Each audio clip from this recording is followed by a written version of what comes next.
In a quiet residential neighborhood slightly removed from the hustle and bustle of New York, there stands an old-fashioned two-story house. Its wooden exterior, painted white, are faded in some places a testament to the years of weather it has endured. At the front door, there's a ramp installed for wheelchair access. In this house, I, Julia Brown, lived peacefully with my mother-in-law Dolly, at least until one fateful day. Don't meddle in things that don't concern you.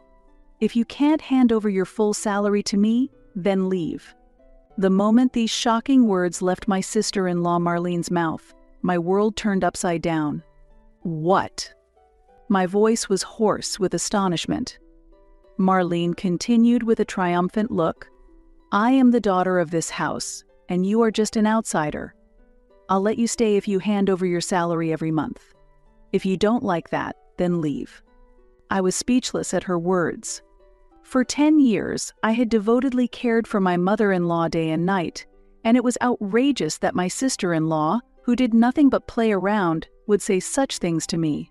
Anger, sadness, and a deep sense of disappointment swirled within me. I vividly remember the day I married Russell and came to this house 20 years ago. I was 28 years old then. An Italian student who had recently arrived in America, Russell had kindly accepted me. With our marriage, the cohabitation with his mother, Dolly, began. Russell's father had already passed away, and living with Dolly stemmed from Russell's filial piety, as he couldn't leave his mother alone. At first, I was anxious. Living in a foreign country with a mother-in-law who spoke a different language and came from a different culture was daunting. However, Dolly seemed to sense my anxiety and always greeted me with a smile. "Julia, it must be tough getting used to life in America. If you ever need anything, don't hesitate to ask," she would say. Dolly helped me study English and taught me about American culture and customs. Gradually, her kindness and thoughtfulness opened my heart. She patiently taught me household chores and cooking as well. Dolly explained how to make an American-style breakfast and the proper way to cook a turkey for Thanksgiving, taking me through each step with care. "Julia, your soup is really delicious. Could you teach me how to make it?" she would say. Such words from Dolly filled me with joy. We naturally built a relationship where we respected and learned from each other's cultures. Fortunately, Dolly was a very kind person, and we lived well together. Though not related by blood, she became like a real mother to me. However, everything changed 10 years ago when Dolly suddenly collapsed. One day, when I returned home from work, I found her lying on the floor in the living room. Although I nearly panicked, I managed to stay calm and immediately called an ambulance. The diagnosis at the hospital was a stroke. Thankfully, she survived, but she was left with paralysis on the right side of her body. As the doctor explained the need for long-term rehabilitation and daily assistance, my mind went blank. "Mrs. Brown, your mother-in-law will need long-term rehabilitation. She will also need help with her daily activities," the doctor said. Upon hearing the doctor's words, I nodded. At that moment, I made a firm decision. "I understand. I'll take care of her." Russell agreed with me, and I quit my job to start working from home as a freelancer so I could care for Dolly full-time. Caring for her turned out to be more challenging than I had imagined. Assisting with meals, helping with baths, and accompanying her to rehabilitation sessions every day was busy, and sometimes I was utterly exhausted. But Dolly's words of thanks and her smile healed my heart. Having lost my parents early, Dolly was like a real mother to me. That's why caregiving didn't feel like a burden, rather. I viewed it as an opportunity to give back. 3 years ago, our family faced another trial. It was a chilly, rainy day. As I was preparing breakfast like usual, the phone rang abruptly. It was the police. "Mrs. Brown, I'm sorry to inform you. Your husband has been involved in a traffic accident." The moment I heard those words, it felt as if my world had stopped. I rushed to the hospital, but the news waiting for me was the worst possible. Russell had died at the scene of the accident. The suddenness of it all made it impossible for me to accept reality. Overwhelmed by grief and despair, I couldn't stop crying for days. Dolly, too, was struck silent by the shock of losing her only son. Although her body was disabled, her mind was sharp. However, since the incident, she spent her days in a wheelchair, staring blankly out the window. I suppressed my own grief and devoted myself to caring for Dolly. I encouraged her to eat, talked to her, and did everything I could to help her regain some energy. I was determined to prevent her from deteriorating further, possibly into dementia. Dolly, it's sunny today. Would you like to go outside for some fresh air? I would suggest, and sometimes I'd take her out to the garden. We would sit on the garden bench, watching the roses that Russell had cherished, and spend quiet moments together. Occasionally we would reminisce about Russell, shedding tears together. When Russell was little, he used to play in this garden a lot. He would climb that tree and shout, "Mom, watch me." Dolly's voice trembled, but gradually light returned to her eyes. I also shared memories of my husband. Just after we got married, Russell and I spread out a picnic set in this garden, drank wine under the stars, and he told me, "Julia, I am so happy to have met you." Through these conversations, we gradually began to heal. Sharing our grief and supporting each other, we forged new bonds. For me, it was simple, nothing changed in our relationship. I would continue to live here and take care of Dolly as I had always done. But our peaceful days were about to be disrupted by a new turmoil. One day, there was an unexpected visitor. The doorbell rang, and when I opened the door, there stood Marlene. She is my late husband's sister and my sister-in-law. Long time no see, Julia. Can I stay for a bit? There was a forcefulness in Marlene's voice. I hesitated for a moment, but thought there was no reason to refuse, as she was family, so I invited her into the house. However, I had no idea that this decision would greatly change our lives. Marlene was exactly as my husband used to describe her, with a wry smile, saying, "She's much younger and has always been spoiled." Indeed, whenever she came back for New Year's or other occasions, she was very selfish and acted like a queen. Her selfishness was unbearable. Not only did she not help with caregiving, she also did none of the cooking or chores, yet ate and drank as much as she liked without cleaning up. She would get drunk, sometimes hurling insults. It was futile to expect a word of thanks from her. Her usual behavior was beyond common sense. Knowing that I was busy with caregiving, she would suddenly drop off her child and go out to have fun. When she finally came to pick up her child, she would take home the food I had prepared without asking. Even though it was her parents' home, I thought she was taking too much liberty. One day, I gathered the courage to speak up to Marlene. "Marlene, I think it would be nice if we could all cooperate and live together. Could you help out a bit?" However, her response was unexpected. "What? You, who can't even have children, are just a useless freeloader, so you should be doing all the housework to be useful?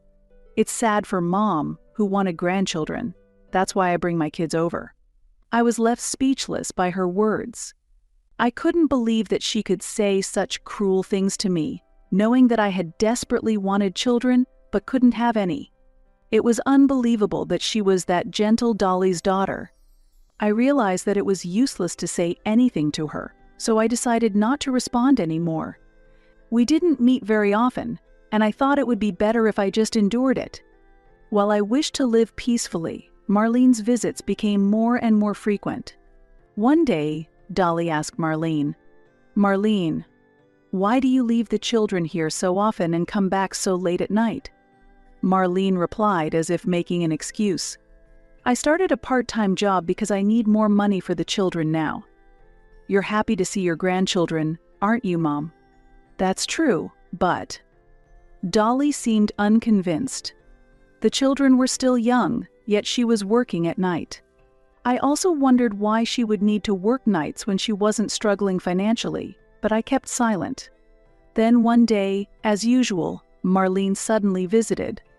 I thought she had come to drop off her children again, but this time she was alone.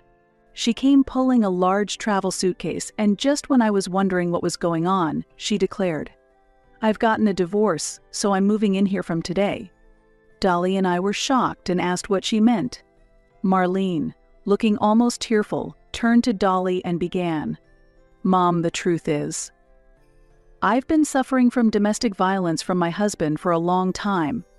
I couldn't stand it anymore, so I decided to get a divorce." Dolly's face turned pale upon hearing these words. I was so surprised that I lost my words too. Marlene continued, "I wanted to bring the kids too, but my husband wouldn't allow it. He only agreed to the divorce on the condition that I leave the house alone." I was confused. I had met Marlene's husband a few times before, and he seemed calm and kind, not at all like someone who would commit violence.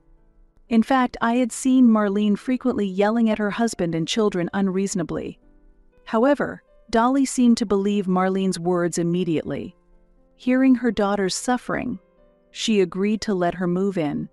"Julia, I'm sorry, but I can't abandon Marlene." Dolly apologized to me. While she said she was sorry to me, I understood that if a mother hears her daughter has been divorced and ousted, she couldn't just ignore it. With mixed feelings, I replied, "I understand." "Thank you, Mom." "Julia, please be nice, okay?" Marlene, who had appeared to be crying earlier, now smirked with dry eyes. It seemed like it was all an act. And so our life living with Marlene began. However, she continued to do nothing at all, just like before. She didn't help with her mother's care, nor did she do any cooking, laundry, or cleaning. Astonishingly, she did nothing.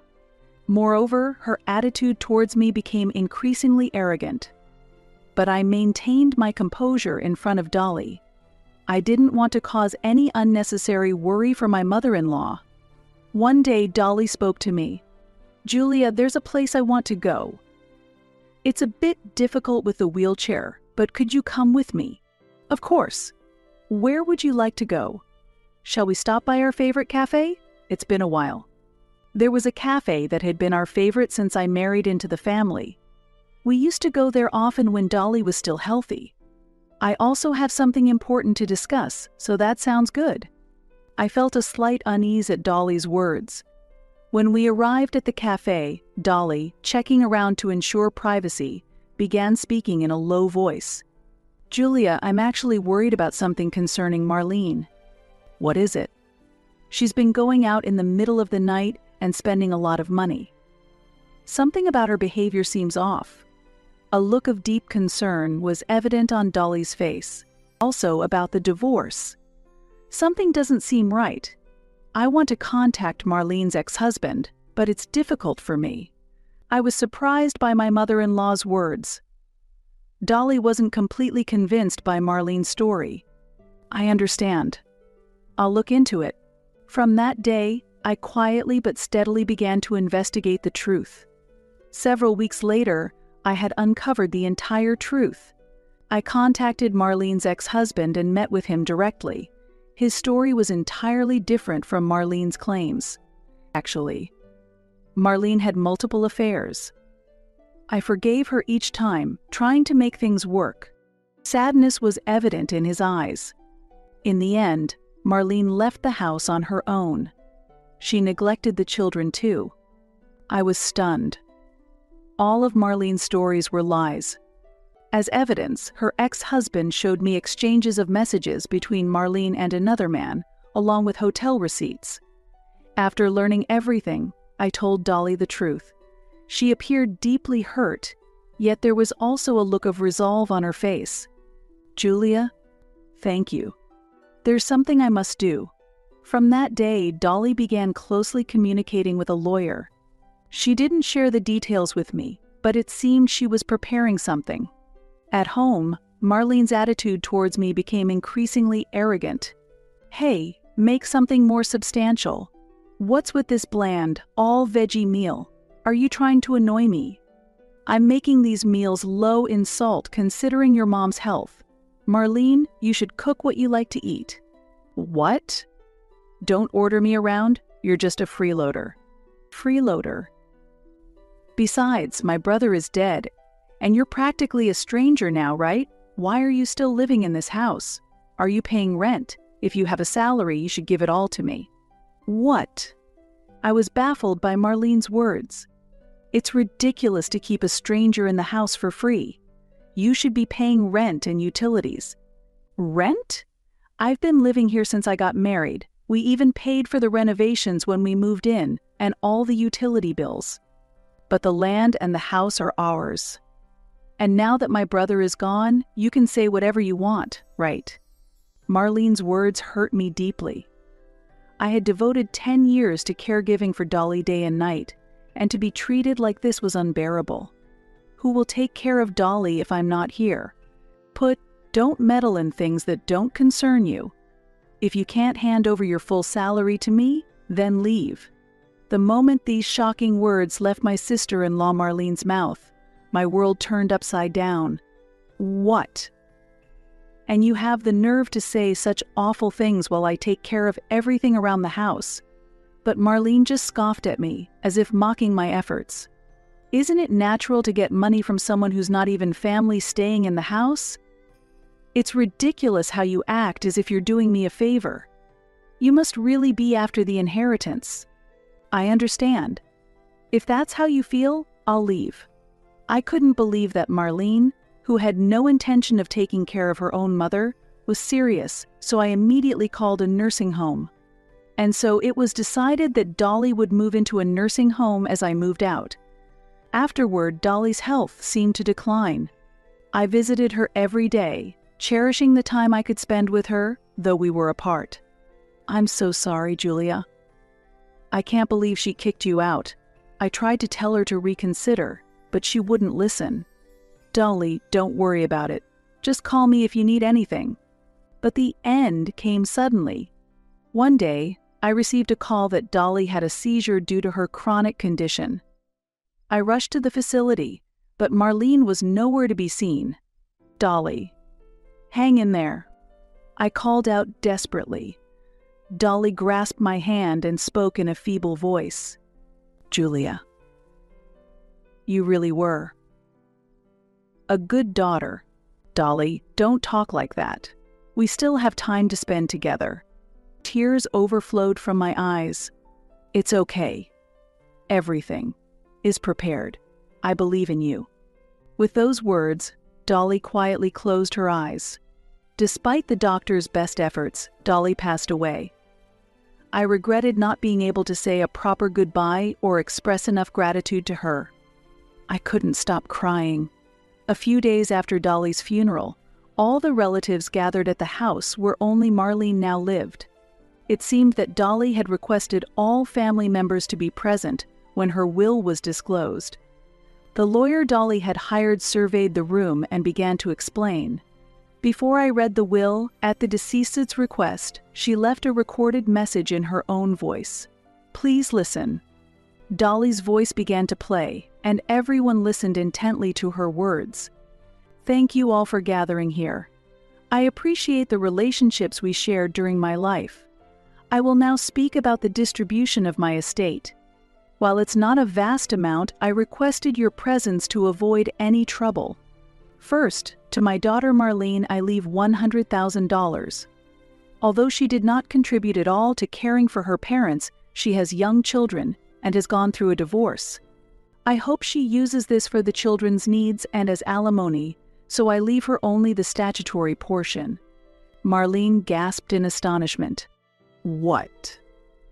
Statutory portion? It's not everything. Whispers spread among the relatives. Marlene is divorced? She hasn't shown her face at family gatherings for years. Alimony? Aren't the kids with her? Wasn't Julia, Russell's wife, the one who cared for Dolly all by herself? Marlene, faced with the stares of all her relatives, turned red and trembled with clenched fists. The atmosphere was charged as the family digested the revelations of Dolly's final wishes and Marlene's true character. Dolly's voice continued. Those of you hearing about Marlene's divorce for the first time might be surprised. The cause was her infidelity. It would be one thing if she were neglecting my care to focus on her family, but she was neither looking after her children nor faithful, choosing to spend her time with her lover instead. Her husband caught her and divorced her, and she lost custody of the children. I truly do not want to leave Marlene a single penny, but knowing her, she would claim her rights. To avoid any trouble for the other heirs, I will leave her only half of the statutory share. I hope she uses it to properly pay off her marital obligations, and that the remainder is used for the benefit of her children. There were gasps of surprise from the relatives, and Marlene's complexion changed. Julia, thank you for coming into our family and for all your dedication over the years. I loved everything about you. It must have been so hard for you when Russell passed away so young, yet you bravely stood by me and cared for me in our home. Tears streamed down my face. To Julia, I bequeath the same amount of $100,000, as well as our home and land. You are free to sell or rent the house, but I would be delighted if you remember the days we spent together there. Dolly, I only heard about the contents of the will just now. I calmly responded. Moreover, Dolly knew about your divorce. She heard it directly from your ex-husband. Marlene's face turned pale. I continued. Your husband repeatedly tried to mend things for the sake of the children, despite your continuous affairs. Though your kind-hearted husband had no intention of demanding alimony, Dolly suggested that he should. The relatives' glances at Marlene were filled with disdain. Finally, I said, also, it seems like you're upset about the inheritance I'm receiving, but you should know that I was legally adopted by Dolly. Legally, I am as much her child as you are. Marlene's face went ashen, and she collapsed on the spot. Applause rose from the relatives towards me. Some were tearful. It's good to see you rewarded after all your years of caring for Dolly. One said, you seemed more like her real daughter than just a daughter-in-law. Another added, if you ever need help, just call us, someone else offered. I bowed deeply. Thank you. It seems that Dolly had gathered everyone to ensure that there were no misunderstandings or unwarranted rumors about the inheritance after I received it. Afterwards, Marlene left the house cursing. Although she had to pay alimony to her ex-husband from her share of the inheritance, it seemed her life afterwards was challenging. Now I am living leisurely, sorting through the belongings in the old house. The lawyer gave me the recording of Dolly reading her will. Thank you for everything, truly. I have always loved your honesty and kindness. Just recalling Dolly's words brings tears to my eyes. I wonder if I was able to express my gratitude to her adequately. Caring for her wasn't something I thought of as caregiving. It was just natural to be together all the time. I wonder if she knew how I felt. Perhaps the contents of the will were her way of answering. If I keep crying, I worry that my husband in heaven and Dolly would be concerned about me. All right, today I'll go to that cafe for the first time in a while, I declared aloud. Arriving at the cafe, a familiar scent enveloped me, bringing back memories of the days I spent here with Dolly. Welcome, greeted a young waitress with a smile. Is it just one today? Yes, I responded, and unexpectedly, tears welled up in my eyes. Are you okay? The waitress asked, looking concerned. I'm sorry, I'm fine. I used to come here often with my mother-in-law. She has passed away now. I see. It must be a place full of memories for you and your mother-in-law, she said with a gentle smile. Yes, but it's my first time here alone. I understand. But I'm sure she's happy that you came to this special place, she reassured me. Her words made me feel a bit more encouraged. Thank you. Yes, I'm sure you're right, I said with a smile, settling into my seat. As I looked out the window from my table, the warm spring sunshine felt comforting. A new season was beginning.